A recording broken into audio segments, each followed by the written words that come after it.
Hello दोस्तों, कैसे हैं आप। दोस्तों, जैसे आपको मालूम है, मध्य प्रदेश लोक शिक्षण संचालय से एक आदेश जारी हुआ है जिसमें जो शिक्षक कार्यरत हैं उनके भी एग्ज़ाम होने हैं। इसमें कन्फ्यूजन भी बहुत है कि कौन से शिक्षक हैं जिनका एग्ज़ाम लिया जाएगा। हालांकि छूट ये दी गई है कि आपके रिटायरमेंट में यदि 5 वर्ष बचे हुए हैं तो आपको एग्ज़ाम देने की आवश्यकता नहीं है। वहीं दूसरी ओर दोस्तों, हमारे शिक्षा मंत्री जी ने स्पष्ट कहा है कि इस बार जो है 30,000 शिक्षकों की भर्ती की जाएगी। लेकिन बीच में एक न्यूज आ गई, शिक्षक भर्ती अब सिर्फ पात्रता परीक्षा से होगी, चयन परीक्षा नहीं देनी पड़ेगी। अब यहाँ पर असमंजस की स्थिति ये है कि जो भर्ती परीक्षा की तैयारी कर रहे हैं वो करें कि नहीं करें। साथ में ये भी वो जानना चाह रहे हैं कि हम पहले से ही पात्रता परीक्षा पास हैं तो क्या हमें दोबारा से एग्ज़ाम देने होंगे।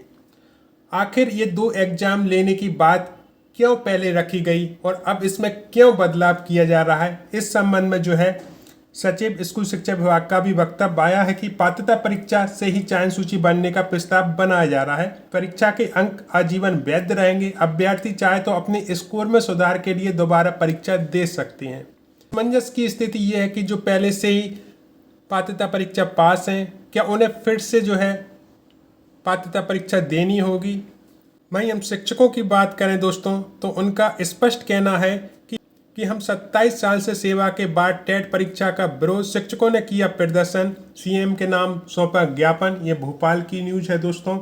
इसके साथ साथ जगह जगह से ज्ञापन सौंपे गए। ये बात करें छतरपुर की, तो टेट का आदेश वापस लेने के लिए शिक्षकों ने कलेक्टर को सौंपा ज्ञापन।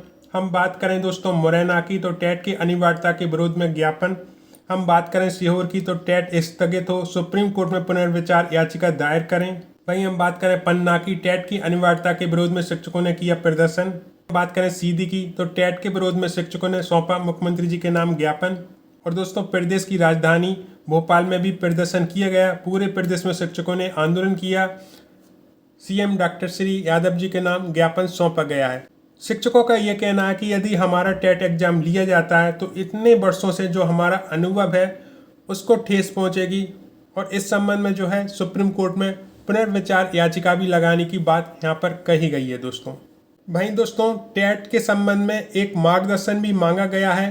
ये जो लेटर है जिला सागर का है दोस्तों, 12/3/2026 को लिखा गया है। यहाँ पर यदि आप पॉइंट देखेंगे तो RTE एक्ट 2009 लागू होने की दिनांक 23 अगस्त 2010 के पूर्व के नियुक्त शिक्षकों की क्या पात्रता परीक्षा ली जानी चाहिए। वर्ष 2005 वर्ष 2009 तक व्यापम की पात्रता परीक्षा के माध्यम से शिक्षकों की नियुक्ति हुई, जिसमें उत्तीर्ण 30% और 40% थे। क्या इन्हें टेट परीक्षा उत्तीर्ण माना जाए या नहीं। ऐसे प्राथमिक और माध्यमिक शिक्षक जो वर्तमान में पदोन्नत उच्च पद प्रभार प्राप्त कर माध्यमिक एवं उच्च माध्यमिक शिक्षक पद पर कार्यरत हैं, क्या उन्हें टेट परीक्षा अनिवार्य है। ऐसे शिक्षक माध्यमिक शिक्षक जिनकी नियुक्ति हाई स्कूल में हुई है ट्रांसफर पदोन्नति द्वारा, वर्तमान में हाई स्कूल हायर सेकेंडरी में कार्यरत हैं, क्या उनकी टेट परीक्षा ली जानी चाहिए। हाई स्कूल हायर सेकेंडरी में नियुक्त प्रयोगशाला सहायक तथा विगत वर्ष विज्ञान विषय के योग्यताधारी जो प्रयोगशाला सहायक पदों पर समायोजित हुए हैं, क्या उनकी पात्रता परीक्षा लेनी चाहिए। जो सवाल है वो पात्रता परीक्षा पर पूछे गए हैं दोस्तों, और इनका जब मार्गदर्शन मिल जाएगा तो और ज़्यादा स्थिति क्लियर हो जाएगी दोस्तों। हम टेट की बात करें दोस्तों, तो आपकी जो पात्रता परीक्षा है उस संबंध में प्रस्ताव भेजा गया है, अभी ये मंजूर नहीं हुआ है। असमंजस की स्थिति आपके सामने हो सकती है, लेकिन मैं फिर भी कहूँगा कि भर्ती परीक्षा की आप जो तैयारी कर रहे हैं तो आप करते रहें दोस्तों। अपने वर्ग के एग्जाम से संबंधित अपडेट इस साल के एंड में आ सकती है दोस्तों, क्योंकि सामने चुनाव है तो हो पहले भर्ती परीक्षा आयोजित कर दी जाए। हालांकि नियम चेंज होते हैं दोस्तों बार बार, तो ये इसका असर आपकी पढ़ाई पर निश्चित रूप से पड़ता है। लेकिन सबसे अच्छी बात यह है कि सिलेबस जो है पात्रता परीक्षा के भी डला हुआ है, भर्ती परीक्षा का भी डला हुआ है। यदि आप भर्ती परीक्षा की तैयारी कर रहे हैं तो आप अपने सब्जेक्ट पर पकड़ रखें, और यदि आप पात्रता परीक्षा की तैयारी कर रहे हैं तो ओल्ड जो सिलेबस है उसका अवलोकन करें। और ये जो एग्ज़ाम है आपके जुलाई अगस्त में होने वाले हैं, वर्ग 2 और वर्ग 3 के। वर्ग 1 की अपडेट बहुत जल्दी आ सकती है दोस्तों। इस असमंजस की स्थिति में ही आपको सामंजस्य बैठाना पड़ेगा दोस्तों। अपनी पढ़ाई को कैसे भी न छोड़ें, क्योंकि ऐसी जब अपडेट आती हैं तो निश्चित रूप से आपके पढ़ाई पर असर पड़ता है। और ये जो समय है वो आपका असमंजस में निकल गया तो फिर खामियाजा आपका ही होगा दोस्तों, और किसी का नहीं होगा। इसलिए मैं आपसे फिर से अपील करूंगा कि जो भी आप तैयारी कर रहे हैं वो जारी रखें। बार बार पढ़ाई की अपील इसलिए करते हैं दोस्तों क्योंकि आपकी पढ़ाई की बेस पर ही आपका एग्जाम क्लियर होना है। उदाहरण आप स्वयं देखें दोस्तों कि वर्ग 2 में ये कहा गया था कि बहुत कठिन एग्जाम था, तो इसकी जो कट ऑफ है वो कम जाएगी। वर्ग 3 में भी सेम बात दोहराई गई थी कि इसकी कट ऑफ कम जाएगी क्योंकि एग्जाम निकालना अपने आप में टफ था। लेकिन आप स्वयं जानते हैं कि वहाँ भी वर्ग 2 और वर्ग 3 में कितना हाई कट ऑफ गया है, बहुत अच्छे नंबर लेकर आए हैं स्टूडेंट। तो उसी हिसाब से यदि आप अभी से पढ़ाई करते हैं तो निश्चित रूप से आप भी अच्छे नंबर लेकर क्वालिफाइड होंगे दोस्तों, जिससे कि आपकी एक पोस्ट पक्की हो जाएगी।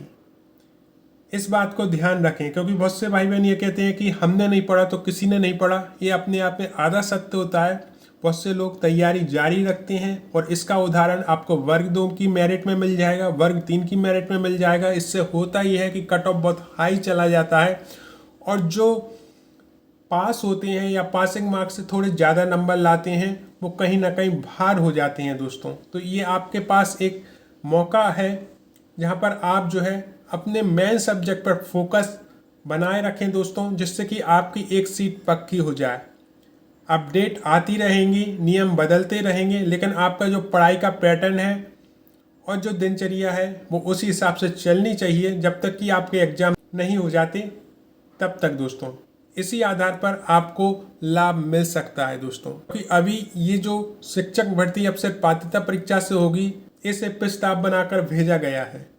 इसे मंजूर होने में कितना समय लगेगा इस पर भी प्रश्नवाचक चिन्ह है। और वर्तमान स्थिति में जो ईएसबी ने कैलेंडर जारी किया है उसमें आपकी वर्ग 2 वर्ग 3 की पात्रता परीक्षा की डेट उन्होंने जुलाई अगस्त बताई है दोस्तों। और जाहिर सी बात है कि आगे चल के भर्ती परीक्षा आनी ही आनी है, क्योंकि अभी जो है पुराना ही पैटर्न फॉलो हो रहा है। यदि नया पैटर्न आता भी है तो आप मेन सब्जेक्ट पर फोकस रखेंगे, निश्चित रूप से आपको लाभ मिलेगा दोस्तों, क्योंकि आपका जो सब्जेक्ट है वही आपको जॉब दिला सकता है दोस्तों। तो वर्ग 2 में आप जितना गहराई के साथ अपने सब्जेक्ट को पढ़ेंगे उतना ही आपको लाभ मिलेगा दोस्तों। अब यहाँ पर आपको कमेंट बॉक्स में अपनी राय रखनी है दोस्तों, क्या पात्रता परीक्षा से ही जो है मेरिट लिस्ट बननी चाहिए या फिर जो भर्ती परीक्षा का प्रावधान है वो लागू रहना चाहिए। साथ में जो हमारे अनुभवी शिक्षक हैं जिन्होंने काफ़ी सालों तक स्कूलों में अपनी सेवाएं दी हैं, क्या उनका टेट एग्जाम लेना चाहिए? इस पर आपकी क्या राय है? कमेंट बॉक्स में अपनी राय जरूर रखें दोस्तों। इससे जुड़ी और कोई अपडेट आएगी डेफिनेटली मैं शेयर करूंगा। ये वीडियो सूचना मात्र था, आपने इसे देखने के लिए तत्समय निकाला उसके लिए दिल से धन्यवाद।